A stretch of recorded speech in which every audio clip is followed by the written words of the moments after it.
Yes, call the roll. But we clarify, debate? without a discussion on the second-degree amendment? Don't call the roll yet. Without discussion or debate On the, you're on just, the motion? Go ahead, sir. I don't want to jump over the ranking member of the. I'll defer. Okay, Go so ahead. I'm reading that Cornyn second degree, and he said a lot of really important things about immigration that are worthy to be discussed.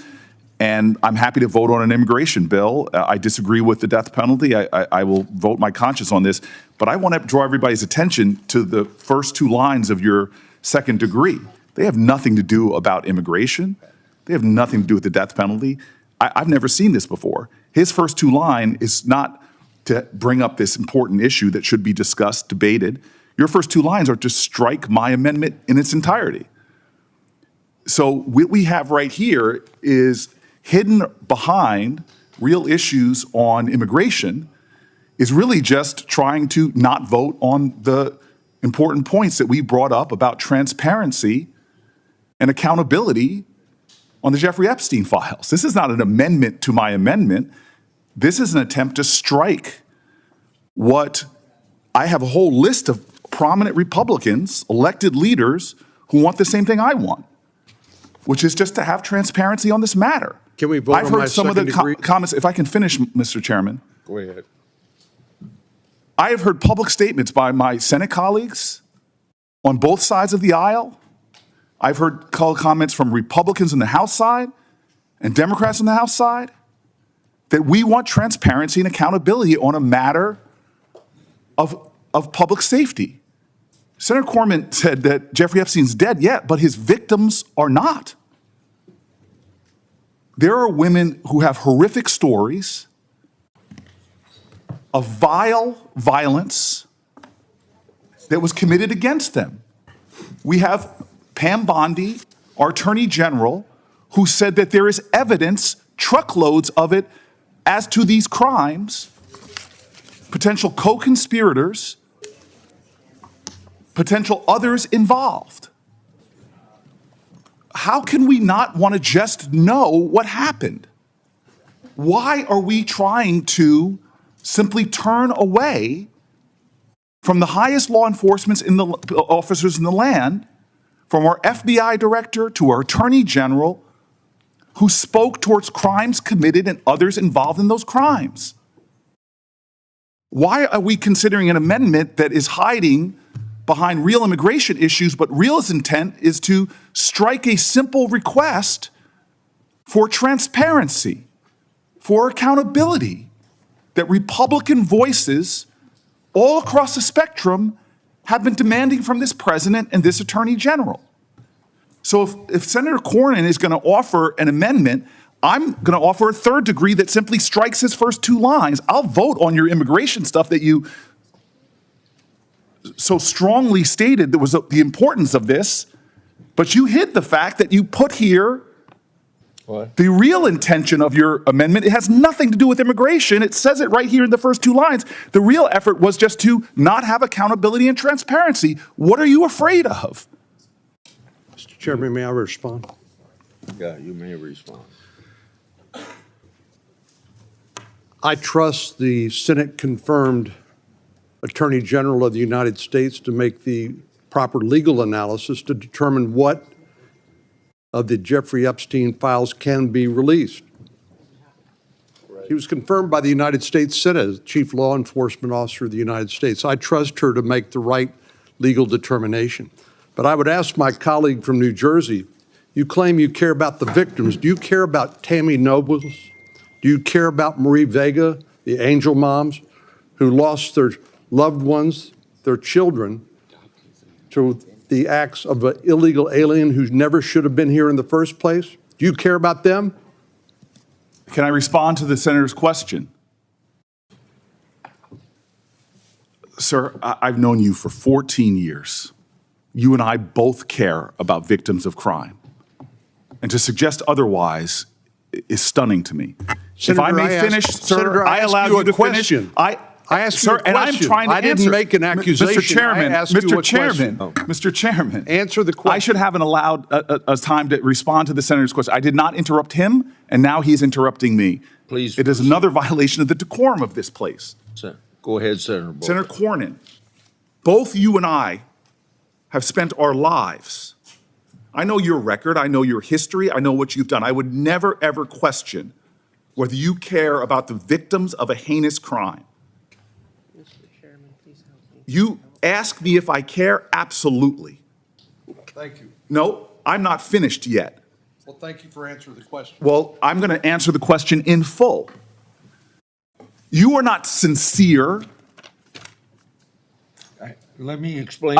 Sir, he has put an amendment in Would you allow trying me, to use the horrific nature would you of. allow me as sponsor of this bill to Sir, explain? I will not pick a fight with Chuck Grassley in the same way that Chuck Grassley won't pick a fight with me. The reason for his amendment is because your amendment says that this bill that we're working on will not go into effect until we get all these records. And this bill is an opioid bill to help solve some of the drug problems in this country. And we ought to get it passed because it's a bipartisan bill and it's very badly needed. Sir, may I respond? Yes. So I said at the top of my comments, my frustrations, we've said it to your staff, we've said it to others, that when funds like this have been made available so far in the first 6 months, they're clawing back funds from my state. And that's unfair, and I would like to deal with those. We could deal with them.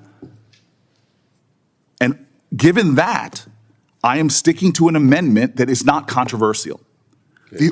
I know it's not controversial, sir, because I've seen polling literally on Republican channels that the overwhelming majority of Republicans and Democrats want transparency and accountability. That the overwhelming majority of Americans has seen that one of these two things is lies. Is there truckloads full of evidence as to victims of crime not having justice? Have we been lied to? Who are we trying to protect? What are they trying to hide? This is not controversial. We have Republican leaders in Congress calling for the same thing that this amendment calls for. And so for a second degree to be offered to mine, where you're using horrific crimes to hide the real intention of this, if this amendment is so important, just strike the first two lines that strikes my entire amendment. The intention of this is clear. It's to not give the American people accountability, transparency, and truth. That's what we as the Judiciary Committee should be seeking. So I offer a third-degree amendment, preserving every noble thing that the senator from Texas said he wanted. You can't offer third-degree amendment. I can't offer a third degree. Then I ask that we strike the true intention of his amendment, the first two lines. At this stage, you can't offer a third-degree amendment. If there's some way for you to do that, I don't know what it is. Yeah, may I respond? Yes. Briefly? Then we'll have a roll call vote, because I know you folks want to get votes on your amendment. I asked you to withdraw them, and you aren't withdrawing them. So Well, I just want to ask a question, Mr. Chairman.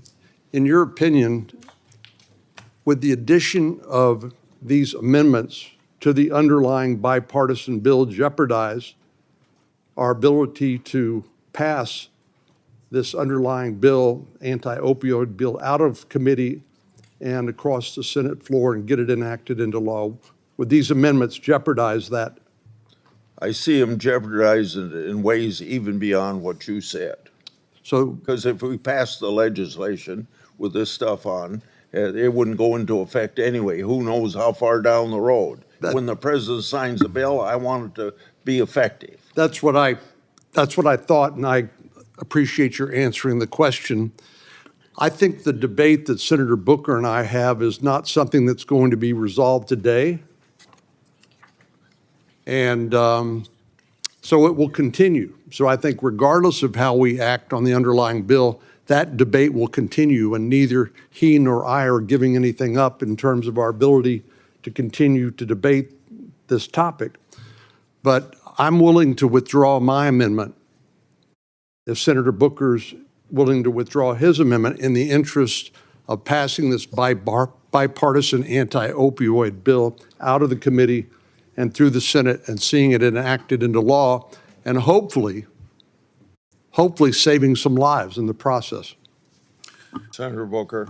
Mr. Grassley, sir, I have asked for someone to address my New Jersey concerns for months now. There was an incident in which you got a special carve out for your state when they froze funds, but I have got no justice for New Jersey.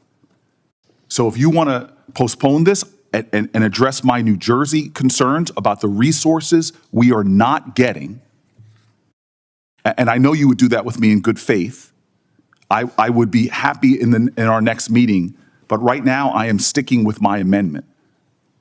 It'd be faster to address your concerns for New Jersey if you'd asked me to help you with the administration to get something done so you can get your money. Sir, I've got no, not from you. Then if you do it through the legislative process, tell me that. Let me make a conversation with the White House on your issue. But I'm going to stick with my amendment until I get satisfaction on Okay? that. The clerk will call the roll. And what are we voting on? I have no idea. On my amendment? No, we're voting. It's the second degree. Call the roll on the Cornyn amendment. Mr. Grant. Aye. Mr. Cornyn. Aye. Mr. Lee. Aye.